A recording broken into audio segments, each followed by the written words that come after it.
Baik. Bismillah walhamdulillah wassalatu wassalamu ala Rasulillah sayyidina wa nabiyina Muhammad ibn Abdullah wa alihi wa sahbihi wa man walah wa la haula wa la quwwata illa billah amma ba'd. Kita lanjutkan kembali pembahasan di dalam kitab Al-Miftah li Babin Nikah, masuk di dalam maudhu' jadid, judul yang baru Asy-Syahidani fin Nikah.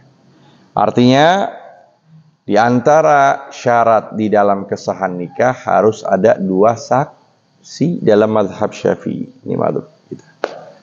Jadi nggak sah kalau sekedar hanya si wali dan calon suami atau dengan akad saja, tapi pun juga harus ada dua saksi syahidan yang nanti kita akan perincikan secara dalam tentang syarat dari dua orang tersebut. Ya, karena disebut dalam suatu khabar yang diriwayatkan Ibnu Hibban fi sahihi an Aisyah radhiyallahu anha, la nikaha illa biwaliyin wa syahidai adlin. La nikaha illa biwaliyin wa syahidai adlin. Ini hujjah yang menjadikan syarat akan sah pernikahan harus adanya dua saksi. Tidak dikatakan nikah arti tidak sah nikah. Ya, dalam akad pernikahan tidak sah melainkan dengan adanya wali. Wali udah kita bicara panjang lebar kan tentang masalah wali, syaratnya, lalu yang bisa menduduki kedudukan wali untuk menikahkan, apa itu yang disebut dengan ab'ad. Kemudian juga menikahkan hakim dengan syarat-syarat yang telah kita sampaikan. Kemudian ini sekarang baru bicara tentang syahid. Ya. Beda syahid sama syahid. Kalau syahid yang meninggal di medan pertempuran, syahid. Kalau syahid orang yang menyaksikan diantaranya pernikahan. Yushtaratu fi kulli wahidin minhuma, disyaratkan bagi setiap salah satu dari keduanya. Jadi disyaratkan pada setiap satu dari keduanya. Pertama al-bulugh, bahwa saksi itu harus balik. Apakah boleh anaknya nanti yang menjadi saksi? Boleh. Ntar kita akan bicara. Ya. Nggak harus orang lain, anaknya sendiri. si calon suami bawa anak, bawa buntut. Emang dia duda, bawa buntut. Si calon istri janda bawa buntut, bawa anak. Yang keduanya laki, ya, si suami laki bawa anaknya. Si istri juga bawa anak laki. Memenuhi syarat di dalam menyaksikan nikah sah. Dan syaratnya harus buluk tadi, balik. Kemudian al-aglu, akal. Kemudian hurriyah, merdeka. Dan adalah. Ya. Nah, ini apa arti adalah? Artinya adalah syartu hadis ini ijtinabu kulli kabiratin wa adamul israr ala saghirah. Arti adalah syaratnya adalah itu adalah ijtinab kulli kabirah. Meninggalkan setiap dosa besar. Wa adamul israr ala saghirah. Dan dijauh ketidakadaan terus menerus di dalam mengerjakan dosa kecil.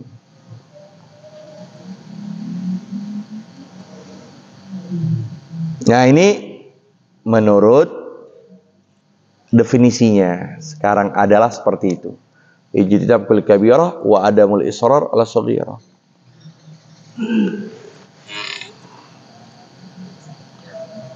Apa itu arti kabirah? Ya, kullu jarimatin tu'zinu bikillatirathi murtakibiha biddin. Kullu jarimatin tu'zinu bikillatirathi murtakibiha fiddin wariqqatid diyanah. Jadi arti dosa besar adalah setiap dosa atau jarimah, pelanggaran setiap pelanggaran yang memberitahukan atau mengkhabarkan bikillatik tirathi murtakibiha, dengan minimnya perhatian orang yang mengerjakan, ya, orang yang mengerjakan itu. Sebab apa? Ya, karena dengan sebab dengan agama, ya. Dengan minimnya orang mengerjakan itu akan agama. Jadi orang yang mengerjakan itu karena minim, nggak paham tentang agama. Dengan mudahnya dia minum khamr, dengan mudahnya dia apa? Karena pertama itu arti kabirah. Ya, bisa jadi bisa jadi dia jahil tentang agama, dia nggak tahu tuh minum khamr suatu yang diharamkan, atau khalwah dengan bukan mahramnya itu haram hukumnya, atau dia menaudzubillah melakukan zina, mungkin dia nggak tahu tuh. Nah itu artinya itu kullu jarimatin tu'zim bikillatik tirathi murtakibiha fiddin wariqatid diyanah. Nah, atau karena memang minimnya dia kecilnya dia dalam keimanannya. Dia tahu itu haram, dia tuh itu tahu dia, tapi karena minim imannya dia, gampang dia ngelakuin itu. Kayak banyaknya kita orang tahu khamr itu haram, tapi gampang aja minum. Tahu itu namanya judi online haram, tapi masih aja ngelakuin. Tuh, itu riqqat diyanah. Bukan berarti dia nggak tahu itu haram, dia tahu itu haram, tapi karena minim imannya dia, lantaran tidak duduk kepada para alim ulama, tidak duduk di majlis ta'lim, kurangnya baca Quran dengan tadabbur, kurangnya qiyamul lail. Nah, karena kosongnya dia dari amal soleh, jadi gampang di dalam mengerjakan segala kemaksiatan. Ya, itu. Nah, ini yang muskil sekarang. Kalaupun kita nggak dapetin ngelakuin dosa besar, tapi berapa banyak kita senantiasa nggak berhenti dalam mengerjakan dosa kecil. Itu kan? Nah, ini yang jadi permasalahan. Makanya ini ada perbincangan di dalam masalah adil dalam syahadat. Karena orang yang duduk dalam menyaksikan pernikahan, kalaupun dia nggak ngerjain dosa besar, tapi kemungkinan dia masih aja ngerjain dosa ya iya, dikit-dikit ngomongin orang, bisa jadi itu terus-terus bisa jadi dosa besar, ya kan? Dosa kecil, banyak dosa kecil dilakuin tanpa kita sadarin. Kita tangguhkan sholat dari waktunya, itu termasuk dosa kecil. Waktunya jam 12 kita tangguhin dari jam 1 tanpa ada sebab. Iya. Nah, ini yang hadir dalam penyaksian dalam pernikahan kebanyakan mengerjakan dosa berarti dalam definisi begitu dia nggak mensyaratkan jadi sebagai saksi karena tidak ada adalah. Ya. Maka di sini disebut Al-Imam Ghazali, faqad qala al-Ghazali innal fisqa qad ammal bilad wal bilad. Wa qad ikhtar huwa wa tabi'ahu al-Adhra'i wa ibn Utif ma afta bihi ba'dhum min qabuli syahadatil fasiq inda umumil fisqi daf'an lil haraj syadid fi ta'til al-ahkam. Menurut pendapat Imam Ghazali, Masya Allah, kita beruntung dapat seorang imam yang bernama Ghazali, ya. Sebab beliau yang memiliki pemahaman luas tentang ilmu, memiliki idrak, ya, memiliki pemahaman dalam tentang masalah ilmu. Bukan sekedar kita tahu beliau sebagai orang ilmu tasawuf saja. Kan selama ini kita zahir karena di akhir hayatnya beliau memang fokus dalam ilmu tasawuf. Tapi sebelumnya beliau mengarang banyak tentang mazhab Syafi'i. Sumbangsi banyak beliau tentang kitab-kitab Syafi'i. Sampai beliau melahirkan kitab Wasit, Wajiz, Basit. Itu yang dikarang oleh Imam Ghazali. Imam Ghazali. bukan berkaitan dengan hati doang. Beliau pun juga pengarang, produktif. Dalam ilmu mantik beliau punya, di dalam ilmu fikih beliau punya, ilmu kalam beliau punya, dan memang diakhirkan di ujungnya nanti dengan terkenal kitab beliau Ihya Ulumuddin. Nah, beliau punya pendapat. Nah, pendapatnya bisa dijadikan rujukan. Apa? Beliau katakan, sekarang tuh zaman beliau. Gimana zaman sekarang? Sekarang sudah umum yang namanya kefasikan di mana-mana. Kan lawan kata adil adalah fasik kan? Lawan kata adil adalah fasik. Udah umum di mana aja kefasikan. Sampai orang yang menyaksikan pernikahan pun juga kebanyakan mereka nggak ditutupin kemungkinan semuanya fisik. Kebanyakan mereka fasik, ngerjain dosa-dosa kecil.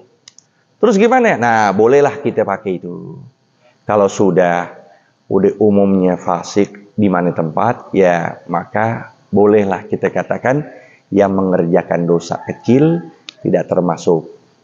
Artinya nikah dengan adanya mereka sebagai syahid itu sah.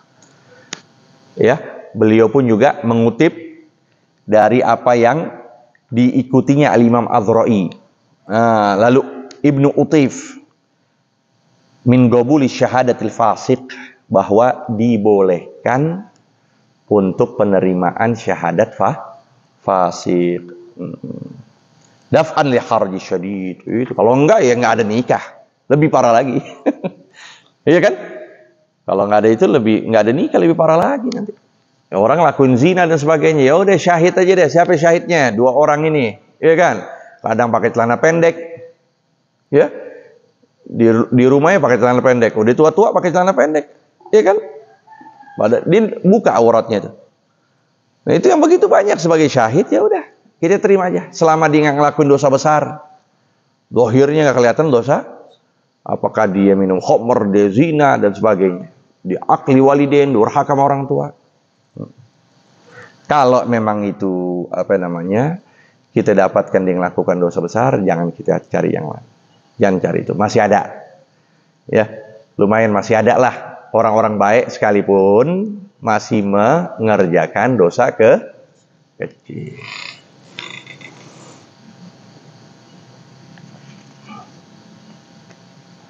Lalu yang selanjutnya muru'ah. Muru'ah ini at-takhalluq bi khuluq amsalihi fi zamanihi wa makanihi. At-takhalluq bi khuluq amsalihi. At-takhalluq bi khuluq amsalihi fi zamanihi wa makanihi. Jadi dia berperilaku dengan perilaku orang-orang sepertinya. Berperilaku dengan perilaku orang-orang sepertinya. Jadi lihat kondisi dia. Dia ini sebagai siapa? Ya mau? Dia kondisinya sebagai siapa? Sebagai ustadz. Ya. Sebagai tukang, sebagai karyawan, sebagai pegawai. Nah, lihat tuh. Muruahnya pada tempatnya dia kayak gimana? Misal gini, contoh. Ya. Sebagai ustadz, dia sebagai saksi. Dia sebagai ustadz. Kira-kira kalau ustadz itu nggak pakai peci misalnya, pada tempat atau lingkungan di situ, kira-kira nggak pantas kah? Tuh, ya, kan beda kan? Kira-kira nggak pantas nggak? Kalau memang ustadz itu dikatakan pantas, emang karena lingkungan situ. Biasa mereka yang ngajar-ngajar di musola masjid nggak pakai peci. Nah, boleh masuk itu dalam arti muruah. Tapi orang biasanya di tempat itu biasanya pakai peci. Ya? Bisa pakai peci, pakai sorban lagi. Biasa itu namanya ustadz dipanggil begitu kalau di kampung sini. Nah, ente yang sekalipun bisa berkhutbah, bisa ngajar, bisa baca kitab, tapi ente nggak pakai peci. Nah, di kampung ini nggak dikatakan ustadz kalau memang tidak berpeci. Berarti ente kalau mau jadi saksi, ya, ente nggak sah. Karena posisi ente nggak pakai peci. Begitu. Ya. Jadi berbeda-beda. Di satu tempat kalau emang biasa dia nggak pakai peci, bukan dipermasalahkan masalah peci, ini masalah muru'ah. Paham arti muru'ah dulu? Al-muru'ah at-takhalluq bi khuluqi amsalihi fi zamanihi wa makanihi. Pada zaman, pada tempatnya, memang di lingkungan ini orang dikatakan ustaz, ya, pakai peci, pakai siwak, bukan pakai jisamsu. Tapi di satu tempat itu biasa orang ustadz pakai jisamsu, bawa 3 lagi. Nih, ya, jisamsu di sini juga, di sini juga. Udah biasa misalnya, tetap dipanggil ustadz, tetap dihormat. Nah, kalau begitu ya boleh, sekalipun makruh itu rokok. Bisa-bisa aja. Sekalipun makruh dan juga bisa dikatakan dosa kecil. Ya, tapi di muru'ah. Paham itu maksudnya? Kayak pegawai, kayak tukang biasa pakai celana. Jarang tukang pakai kain, cuma di pondok kita doang. Atau pakai peci. Ya kan? Nah, tukang pakai celana, ya udah nggak apa-apa. Dia datang, tanya, kamu apa kerjaannya? Tukang. Oh iya, dia pakai celana tuh pas lagi nyaksin. Nggak boleh. Ya, sah. Karena dia tukang. At-takhalluq bi khuluqi amsalihi. Makanya begitu. Nah, contoh aja deh, sekarang di Tarim, di Hadramut. Di Tarim nggak ada orang pakai celana. Ya, tidak ada orang pakai celana, nggak ada. Semua pakai kain. Mau si guru, mau security, mau penjaga pasar, penjaga toko, iya, mau penjual buah, semua pakai kain. Udah memang jadi itu dia. Apakah orang pakai celana jadi haram? Enggak, bukan dipermasalah, tapi emang tempatnya berlaku hal itu, sudah jalani. Ya, nah itu dia. Itu artinya muru'ah. Wa kaunuhu sami'an basiran latifan fahman. Nah, kaunuhu sami'an. Orangnya denger sekalipun agak budak sedikit. Jadi kita kalau ngomong harus apa? Pakai toa. Ya. Dengar belum? Udah denger? Iya, dengar. Nah. Jadi kalau kecil apaan? Nah. Jadi kalau dia mau sebagai saksi, ya kita juga ngangkat suara. Ya kan? Intinya ngangkat suara buat si syahid, bukan sebagai si nikah. Zawajtuka. Harus dengar apa dia di deket-deket ya. Zawajtuka. Wa ankahtuka. Nah, diterima oleh si calon suami. Dideketin lagi. Gobil tuh nikah, didengerin ke telinganya. Ya, si calon suami ngomong ke telinga dia, gobil tuh nikah. Si wali sih denger. Gobil tuh nikah wa tazwijaha bil mahal madhkur. Wah, pada doa. Ente denger gak? Kagak. Ulang. Udah 3 kali tendang aja udah. Ngapain pakai syahid begitu? Ya, syahidnya tendang langsung cari yang lain. Karena kan kita pengen, biasa kan orang kalau syahid itu karena emang ada apa? Ada permintaan. Permintaan si calon kedua keluarga ini untuk si fulan jadi syahid kan gitu. Nah, mungkin kita dapatkan posisi dia bisa syahid. Tapi kita harus kenceng-kenceng suara. Enggak apa-apa itu. Dia termasuk kategori sami. Sami'an basiran. Ya, dan juga harus lihat. Karena perkataan juga tidak dikatakan sah, melainkan harus disaksikan. Iya. Jadi harus saksikan dengan penglihatan. Bukan sekedar dengar doang. Orang yang buta nggak boleh jadi saksi. Jadi dia harus matanya lihat, penglihatan juga meneng. Jadi bisa lihat siapa itu suaranya. Si wali yang berbicara atau siapa? atau si calon suami yang bicara. Natiqan, bisa bicara. Juga jadi 3 ini. Mata melihat, telinga mendengar, juga mulut berbicara, bukan bisu. Ya. 6. Ya, bahkan disebut la tuqbal syahadatul akhras wa in fahima isyaratahu kullu ahad. La tuqbal syahadatu al-akhras. Tidak diterima syahadat orang yang bisu wa in fahima isyaratahu kullu ahad. Sekalipun setiap orang memahami isyaratnya. Ya, setiap orang memahami, sekalipun dia ngomong, dia ngucapin isyarat. Paham nggak disampaikan oleh si syahid, si wali sama si zauj? Nah, sekalipun orang-orang sekitar paham bahwa yang diucapkan dia artinya begitu, iya, dia paham, tetap nggak sah. Harus pula dia berucap. Jadi harus sempurna itu syahadat. Ya, natiqan fahiman, apalagi? Dan juga memahami. Kalau dia ya bukan orang Sunda, dia nggak paham bahasa Sunda, dia sebagai nggak bisa. Harus dipaham. Ya, harus dipaham. Kalau dia nggak paham berarti cari lagi.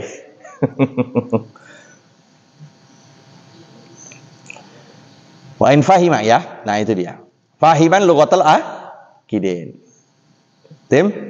Lughatul akidin. Maksudnya lughatul akidin ketika sedang berlangsungnya pernikahan. Itu tadi zawajtuka wa ankatatu, artinya dipaham pada bahasa lokal itu. Sekalipun secara keseluruhan bahasa lokal tersebut secara keseluruhan dia nggak paham, tapi ketika lagi ijab qabul itu dipaham. Itu artinya, itu bahasa itu artinya ya aku nikahkan kamu. Terus si suami ngomong aku terima, dia paham itu bahasanya, maka sah sekalipun dia nggak memahami bahasa secara keseluruhan. Nah itu dia, allati waqabi akdun. Nah, ya lanjut. Nah udah selesai ya. Wa kaunuhu mutayaqqidzan. Nanti kita akan lanjutkan pada pertemuan berikut. Wallahu a'lam bissawab. Rabbi zidna ilma warzuqna fahma.